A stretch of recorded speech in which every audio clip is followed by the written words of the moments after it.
pueblito florido llamado Tebicuaré vive una rubia arrogante, hermana del Cuarajé.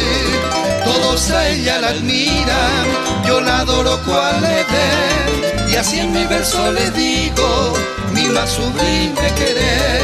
Entre flores está el río y verde cañaveral, nació esta hermosa rubia, graciosa y angelical. En su carita de rosa, sus labios rojo clavel y sus ojos tan azules, llena de gracia que ver.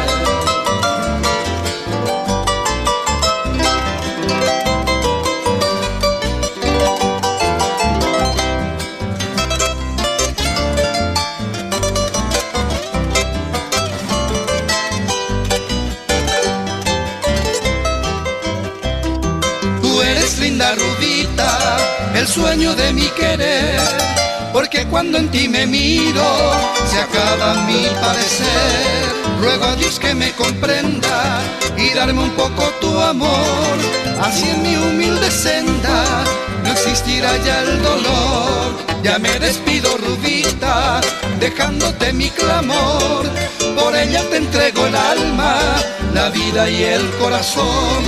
Tu nombre evoco cantando, cual murmullo de Isiré, por ser tú la reina y diosa del pueblo Tebicuaré.